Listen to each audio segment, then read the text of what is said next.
Bora, galera, tamo juntos, vamos lá de novo, vamos conversar um pouquinho sobre segurança. A questão hoje a ser debatida é a questão de ferramentas manuais, tá? Ah, Muitas vezes negligenciamos algumas condições com o uso de uma simples ferramenta manual, por julgar não apresentar tantos riscos assim. Mas às vezes o risco não está nem na própria ferramenta, e sim nas tarefas que serão executadas com o uso dela, tá? Então, temos que sempre, como eu digo, analisar a frente de trabalho e com isso a gente consegue determinar a, a ferramenta apropriada e a condição apropriada. Mas já estou me estendendo demais. Vamos para o tema? Bom, pessoal, o uso de ferramentas manuais, tá? Elas estão associadas a diversas atividades, tá? Geralmente é muito raro não haver uma ferramenta, né, associada em algum determinado momento de uma atividade em si, tá? Ah, e uma ferramenta às vezes pode causar um acidente grave, tá? E então pelo pelo uso indevido, pela condição crítica da ferramenta, né? Então a gente tem que sempre analisar a feição que nos foi incumbida a fazer, né? Mas sempre vai ter uma ferramenta manual envolvida? Sim. Pô. Mas eu sou digitador. Cara, qual é a tua ferramenta manual de trabalho? Não é um teclado, um mouse, né? E, e se eles não estiverem apropriados para a função, se um mouse estiver meio ruim, se a tua estação de trabalho estiver ruim, se o teu teclado estiver com problemas na tecla, estiver desgastando, isso não é uma consequência de uma ferramenta manual que tu teria que usar que está em desacordo com as atividades exercidas, né? Então, muitas vezes a gente não para pensar que que são ferramentas manuais, né? Então, e qual a importância delas durante o nosso processo de trabalho? Mas às vezes elas podem estar contribuindo para um acidente, uma doença logo em seguida. Então, toda atividade que envolve ferramenta manual deve ter uma análise antes, né? Analisar a frente de trabalho é fundamental sempre, independente da atividade que for exercer. Com o uso de ferramenta manual não vai ser diferente, né? Um exemplo de analisar uma atividade, um local de risco, né, que estamos expostos, né, é verificar se há possibilidade de projeção de material quando eu for empregar aquela ferramenta, né? Se eu vou usar aquela ferramenta, essa ferramenta vai projetar material, esse material vai estar projetado diretamente em mim, vai projetar para fora do ambiente onde eu estou trabalhando. Exemplo é uma lixadeira, né? Que a gente é uma ferramenta manual elétrica, né? Mas que provoca fagulhas, mas um ponteiro, uma marreta não projeta material também, né? Se eu estiver quebrando uma parede, estiver quebrando, removendo uma cerâmica, ela vai estar projetando material também, né?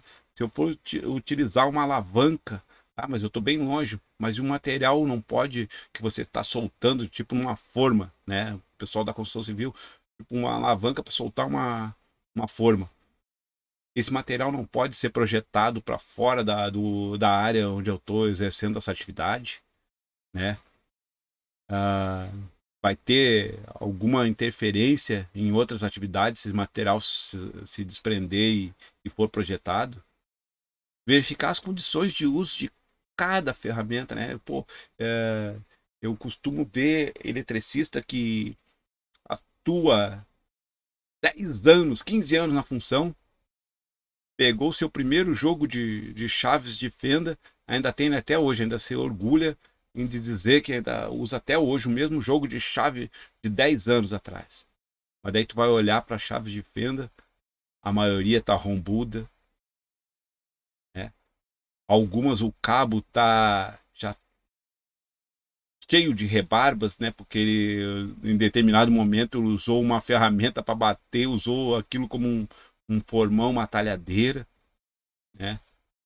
E daí tu vai lá e ainda vai apertar um parafuso com aquela chave rombuda, né? Então, uh, ou então a gente improvisa de uma faca de cozinha, uh, um canivete para descascar fio. É, isso é o que mais tem. Improvisação, improvisações de ferramentas, né? Uh, eu tenho uma pá quebrada, eu improviso, eu vou lá e prego um outro cabo quadrado, lá uma madeira quadrada, não cilíndrica, onde era a empunhadura da mão ali, e sigo o baile. Pego e o martelo quebrou, improviso um cabo lá e segue o baile, né? Então, o improviso de ferramentas, usar ferramentas inapropriadas, o risco é muito grande. No caso das chaves de fenda ali, o cara, uma chave rombuda, o cara pegar e jogar essa chave na mão daqui a pouco e fazer um corte, uma perfuração, é rápido, né? O cara não tem condições mais de uso. O cara provocar alguma lesão nas mãos, principalmente quando não estiver usando os EPIs apropriados, né? Por causa de uma ferramenta inadequada, né? Haver uma projeção nos olhos porque não estava com o EPI apropriado, né? Então, analisar toda a condição de trabalho. Se lembra que os três perfis lá, primeiro eu analiso o trabalho, depois o local, né? E depois eu começo a mudar o meu comportamento. Ou, ou mudo meu comportamento antes dos dois, mas não interessa muito a ordem, mas você tem que tomar uma ação de mudar as condições existentes, né?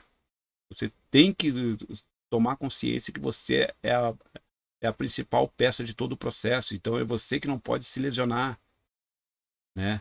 Eu posso ter uma ferramenta quebrada e ela ser substituída, mas você é insubstituível, né?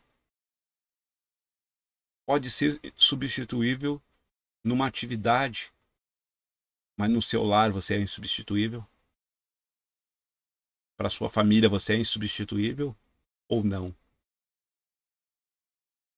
né? Então você tem que pensar sempre em você primeiro antes de começar a improvisar.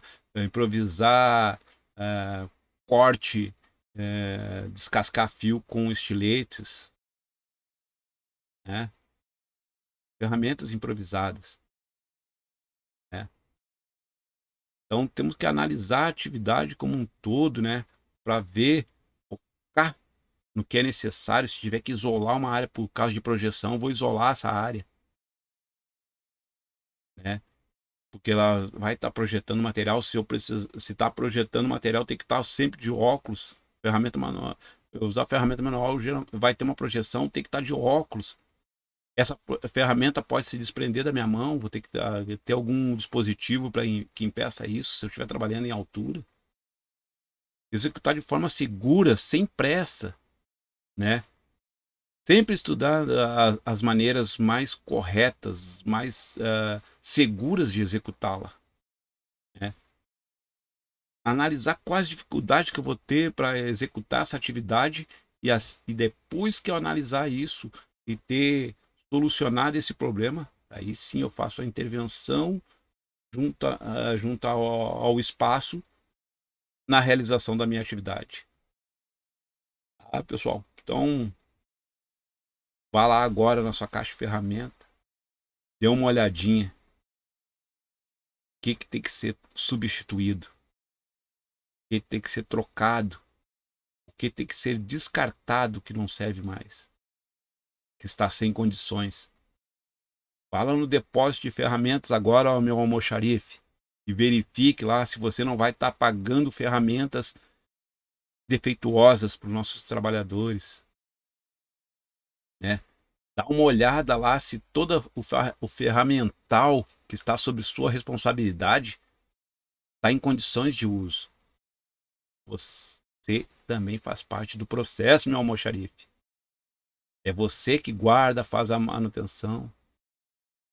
Então você também é responsável pelo processo. Verifique lá. Se não tem condições, descarte. Se der para consertar, substituir um cabo, ou faça. Mas não fique pagando ferramentas desapropriadas para nossas equipes. Você estará contribuindo para um acidente. A hora de fazer a investigação, pô, da onde é que surgiu essa ferramenta? Estava assim, não, mas eu recebi a ferramenta assim. Pô, você é o responsável por isso. A gente nunca quer achar culpados, porque o processo é o culpado. Mas você faz parte de uma solução. Então não deixe condições críticas para o ambiente, né? É dever de todo colaborador supervisionar as ferramentas que estará utilizando. Mas se as ferramentas estão depositadas no nosso almoxarifados, cabe a você, meu almoxarife, verificar essas condições e não pagar mais ferramentas que não estejam em acordo, que possam provocar um acidente. Ok, pessoal? Obrigado. Até mais.